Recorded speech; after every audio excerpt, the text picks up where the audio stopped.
Hi, it's Kim Fairminer from Kim Fairminer Astrology here with your February 2020 month ahead forecast.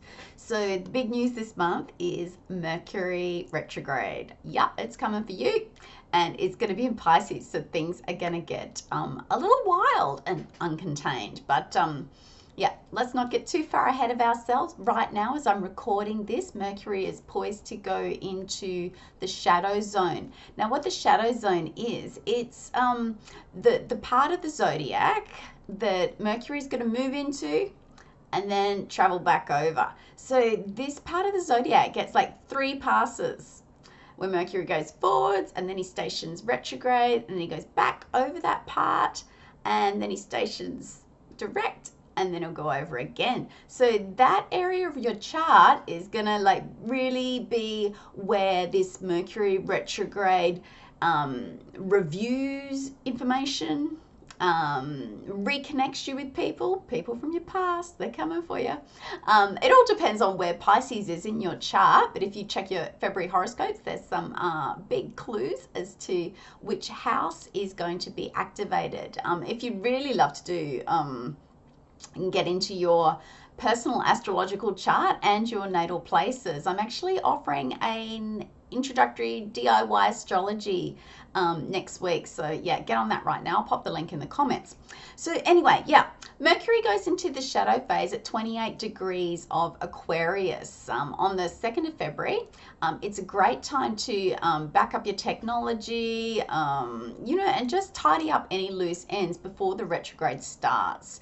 Mercury's still, moving along at a decent pace. What happens with a retrograde is the planet slows down and kind of like all those significations of speech and thinking, transport get condensed. And things slow down, like you don't get your delivery, you might get lost on the way, or there's problems with an airline ticket or booking of some kind. So all that mercurial communication, transportation, connecting gets a little bit fuzzy, and that you'll probably start to notice around the 3rd of February when Mercury moves into Pisces. A little bit of fuzzy thinking is not necessarily a bad thing. It's actually really good for creativity. So Pisces is a very tuned in sign to the collective unconscious. Like all the things that are kind of out there are a lot easier to kind of reach and grab, and it's like that piece of information, and it could be an emotional flag. Mercury retrograde, which actually starts on the 17th of February at 12 degrees Pisces, is a time when intuitive information comes in as much as that logical information. Kind of, I guess, your logical mind during a Mercury retrograde tends to go on holiday or is, I was going to say the word forced, but Pisces doesn't force anything. Pisces, accepts and let it come. So that's what you can expect during Mercury retrograde in Pisces, is information to kind of just come to you and to seep into your awareness, and just kind of let that happen. It's not a great time to sort things out. Pisces opposite to the sign of Virgo, which is the sign renowned for discernment, and that's where Mercury has his rulership. So over here in Pisces, Mercury's a little bit lost. There's just like so much information, like, and it's actually maybe data is a better word, because I think information's when the data gets sorted and you know what it is. It's just like all this stuff, and like sorting needs to happen.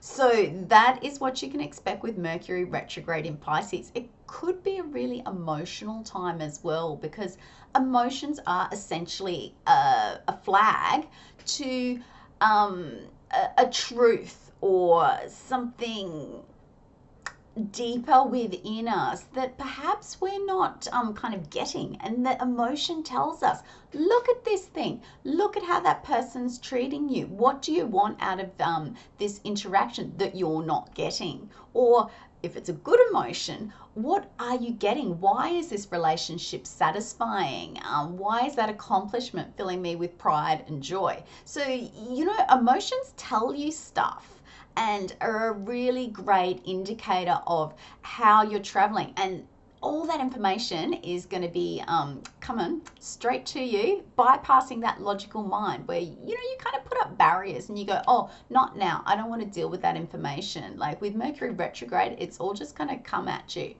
And if it's, triggering something in your personal natal chart, I completely forget what I'm going to say. And that is just kind of typical Mercury retrograde in Pisces. That kind of thing, just stopping, losing your train of thought mid-sentence. So like there's something there, something's going to happen. But during Mercury retrograde in Pisces, the answers aren't going to come quickly, easily, or directly. It's just going to like wash over you. So yeah, be prepared for information that perhaps doesn't initially make sense, but during that retrograde you can recover things and make sense of things that have gone before. It's really like a retrograde is a bit like time travel, where your future and your past, it all kind of links together. It's a really amazing, magical time. And if you're not kind of, impatient, hung up on a really specific outcome, it is a great time to work imaginatively, intuitively, and, meditate and receive information from beyond. On the 7th of February, we have Venus going into Aries, and for some of you that will trigger relationship issues. Venus isn't in her natural home of Aries, and you see we've got Mercury not in his natural home of in Pisces, and we've got Venus not really, it's in Mars's house. There's spears and shields and all sorts of weird stuff, and she's like, oh gosh, where are my fluffy cushions and high heels? So Venus in Aries has to honor her independence and her relationship to self while she's relating to other people. And that can bring up all sorts of, like negotiations. So it's a bit of a dance between how do I get my needs met, which is a really Aries statement, but Venus cares about other people. It wants to create harmony in a social way, but like Aries is like me. So like there's a dance there, and there's a tension that's going to need to be worked out. But if you have like a mission, and you want to create some like fairness and harmony on a broader scale, you're prepared to fight for that. So if somebody's kind of running roughshod over you'll stand up and go, well, hey, that's not right. Let's find a way to come together and make this fairer for everybody. So Venus and Aries, don't be a doormat. Ask for what you want, and you might just get it. There is a full moon in Leo too, another fire sign. So there's a little bit of activity in fire signs around the 9th of February. It's a bit of a party moon. Could be a drama moon, depending on how it triggers your chart and how you respond to that Leo energy in general. I'm looking forward to it. I've got a couple of planets in Leo, and Leo's an outgoing, expressive sign that is proud and wants to share and lead in a way, like through example, and to be recognized for their uniqueness. So there's going to be a lot of joy there. There's a lot of energy because that full moon's going to be trying to Mars just before it moves into Capricorn. So Mars is in Sagittarius, and like it's optimistic, it's joyful, it's expressive, it's loud. If loud isn't your thing, you can see where possible tensions may come up. But yeah, I for one am looking forward to that full moon, and I hope you are too. It's a great time to get together with friends, even if you do it on the low, like, sharing, being yourself, and celebrating the joyful spark that is life. And yeah, there are reasons to be here, and yeah, sharing that joyful spark of who you are with other people and appreciating the spark that they have, and getting together and making a little fire party is really cool. A little later in the month, about a week later, on the 16th of February, we have Mars going into Capricorn. So it leaves that kind of fast-paced, act now, think later, Sagittarian environment, And Mars really likes to be in Capricorn. The earth sign kind of grounds Mars, gives it a task and strategic action.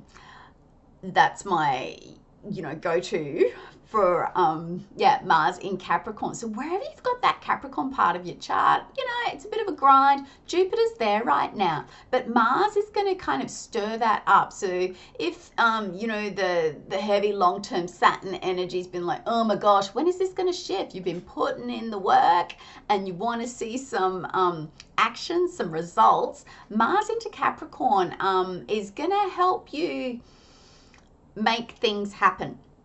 And it's not impatient, it's strategic. So the things that you do will have results, and you'll think about the result, you'll put in the work, and then it will have like a purposeful flow-on effect. So yeah, from the 16th of February, that's happening.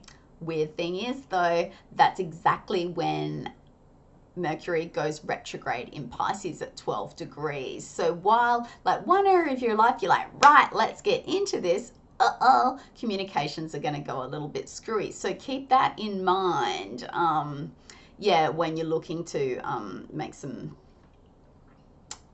strategic moves with that Mars and Capricorn thing. One little, there's like a bit of cooperation happening, beautiful cooperation between Jupiter and Neptune across that Capricorn Pisces sun axis. It's a sextile. So that's building. So there's a sense of harmony and cooperation between those two signs and those two areas of your life. So yeah, while Pisces is a bit kind of wishy-washy and a little bit kind of like, I don't know, I just got the image of jelly in my mind, kind of like lost form. Form is a very Capricorn word. So like one area of your life, you're like, right, let's get this, let's do this, and like, charge forward. And Pisces just kind of is a bit like a bit blobby. So there's a bit of a push-pull, a go forward, and like a receiving energy there between Jupiter and Neptune that kind of, I wouldn't say echoes, but maybe it is a bit of an echo. It's a background thing because they're not it's not a strong story. It's not forceful. It's not, gonna, I don't know, land Prince Charming on your doorstep or something like that. It's not going to be like an obvious result. That's going to happen in kind of like the little dance between Mercury in Pisces and Mars in Capricorn. The Jupiter-Neptune story is more about bringing some form to your vision. It's like an iteration. It's like, like it just kind of condenses like, I'm getting like air vapor and like the droplets of dew, like it's bringing something, out there that you can't see really and bringing it into a tangible form, but it's not really like solid and doable. So it's going to wet your feet and you'll go, yes, this has changed my experience, but you can't really pick it up. Dew's really hard to pick up. Hope you're with me on these metaphors. From then on, we're going into the dark moon at this point, but it's a little bit of a jazzy dark moon because while we've got that Jupiter sextile Neptune thing happening, Mars is coming into trine Uranus from Capricorn to Taurus. So that's like some inspiration. It's almost like, I don't know, that wet dew, you catch some and you can have that mad idea that you can put it in the freezer. So we can preserve this, we can work with this. The sun also sextiles Uranus. So like even though it's a dark moon, like in that dying days of the monthly lunar cycle, the new moon in Pisces happens on the 23rd. These are GMT times, so like, give or take depending on where you are in the world. And Venus also is squaring Jupiter with that new moon. So there's, I don't know, like there's a little bit of inspiration in the darkness, but you can't like see and make it happen just yet because you're not clear, because remember Mercury's still retrograde, so you're not sure if that like Uranian idea is genius or it's just like, a whacked out crackpot conspiracy theory. So like, is it practical? Like, it's inspiring, it's exciting, but will it work? And basically, it's kind of too soon to tell at that point. But don't let those ideas slip through your fingers. That's one thing that Mercury retrograde in Pisces can do. Like, you know, these ideas, this information, like, passes through. But Pisces is a bit like a net with holes in it. Like, everything's just going to run through. So yeah, getting a little bit of Virgo in there and like writing it down or recording it on a voice or just doing something, like, you know, just like scribble on a napkin just in case it's, you know, Uranian genius. The new moon on the 23rd, we get, you know, some light, some growth back in the sky. And on the 26th, we come to, that's 26th of February, the halfway point of the Mercury retrograde cycle. And so then, you know, even though Mercury is still retrograde, like, this is the point where Mercury meets the sun and is given a new mission. Because if the sun's the king, Mercury's the messenger, you know, Mercury's like reported back all the data that he's gathered in his travels. And it's up to the king to make decisions about that. Mercury doesn't really have any sort of decisive decision-making power. So until he gets back to that point, which happens on the 26th of February, then like the sun can go, yes, go forth and I think it's at that point that you will have, you know, distilled down the inspiration, the genius, the ideas, and be able to really put your Mars in Capricorn to work, to like know where to go and who to talk to. Because while, you know, Mercury's off doing like crazy things and like wandering around in the forest or like bobbing up and down the sea because it's Pisces, yeah, like, you know, he doesn't have direction until that really late in the month. So yeah, look forward to that point. Until then, just like gather information. Like, you don't know which little bit's going to be useful, but you can trust that something you come across in that time will be useful to your future life. And goals. Mars in Capricorn, it likes goals. Yeah, so that's February. It looks pretty good to me. I hope this information's been useful. Sign up for my course and yeah, you can really, what a fantastic goal that would be, learning astrology. Yeah, get amongst it. I will see you next month with another fantastic video. And yeah, tell me what you think in the comments. See you on the socials. Ciao.